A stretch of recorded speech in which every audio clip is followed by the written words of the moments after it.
बिस्मिल्लाहिर्रहमानिर्रहीम। अस्सलाम वालेकुम। Welcome to she's cooking corner. तो क्या हाल है आप सबका, कैसे हैं आप सब।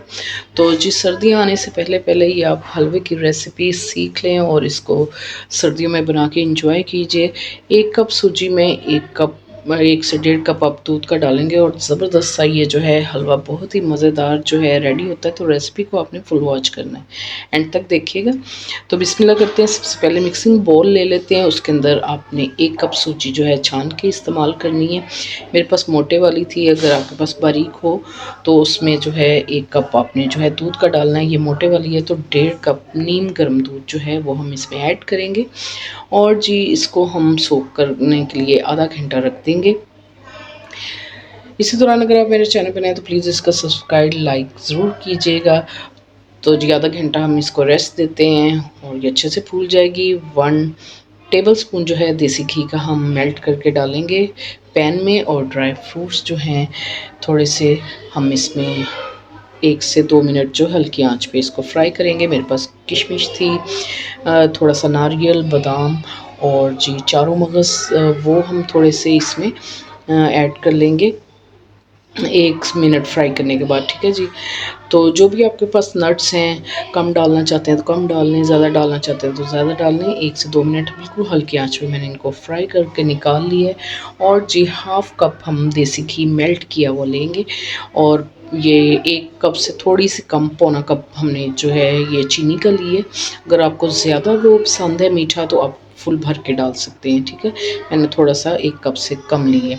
तो आपने मीडियम आंच पे जो है इसको इस तरह से घी में मेल्ट करना है। ठीक है, मीडियम आंच रखनी है, इसको तेज़ नहीं करना आपने। कैरमलाइज़ करेंगे, बहुत ही खूबसूरत कलर आएगा और जायका बहुत ही मज़ेदार होगा। अगर आप तेज़ आंच पे इसको करेंगे तो ये कड़वा हो जाएगा। तो यहाँ मैंने फ्लेम ऑफ कर दिया है और जी अब हम सूजी को देख लेते हैं। ठीक है, जैसे ही कलर उसका आ जाए तो उसको आपने ऑफ़ कर देना और इसको अच्छे से मिक्स कर लेना है। और यहाँ हमारा फ्लेम ऑफ है और ये गर्म होता है, काफ़ी छींटे उठते हैं, तो बहुत ही एहतियात से आपने डालना है और फ्लेम को आपने ऑफ़ कर देना है। ठीक है, अच्छी तरह से आपने इसको मिक्स करना है और स्पैचुला से इस तरह से आपने प्रेस कर करके इसको मिक्स करते जाना है। और इसमें गुठलियाँ वगैरह नहीं होनी चाहिए ना। तो फ्लेम हमारा इसी तरह से ऑफ़ है। अच्छी तरह से जब हम मिक्स कर लेंगे और बिल्कुल स्मूथ सा इसका टेक्सचर इस तरह से हो जाएगा, तो अब हमने जो है चूल्हा ऑन कर देना है और हल्की आंच पे, दम वाली आंच पे आपने इसको अच्छे से भून लेना है। तकरीबन 4 से 5 मिनट आपने भून लेना है इसको। जैसे इसका ऑयल जो है, घी जो है इसका रिलीज़ होगा और अच्छे से भुन जाएगा, तो आप देख सकते हैं कोई भी इसमें गुठली वगैरह नहीं, बहुत ही स्मूथ से इसका टेक्सचर है। जो हमने नट्स जो हैं फ्राई करके रखे थे वो आपने इसमें मिक्स कर देने हैं और इसको आपने जो है अच्छा सा इसको भून लेना है। और ये देखें इसका टेक्सचर भी जो है ये काफ़ी सख्त हो गया है। तो बस फिर इस तरह से आपने इसको भूनते जाना है और ये देखें बिल्कुल इकट्ठा हो रहा है ये। तो 1/4 टीस्पून हम इसमें इलायची पाउडर डालेंगे। ठीक है, एंड पे आपने डाल के अच्छी तरह से इसको मिक्स करना है। तो आप देख सकते हैं ऑयल काफ़ी ये हमारा रिलीज़ हो गया, तो ये अब बस रेडी है। तो आपको डिश आउट करके दिखाते हैं इसकी फ़ाइनल लुक।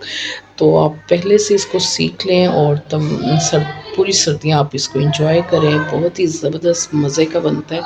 तो बिल्कुल न्यू रेसिपी है, इस तरह से आप बनाएंगे तो बहुत ही मज़ेदार बनेगा। तो ज़रूर ट्राई कीजिएगा।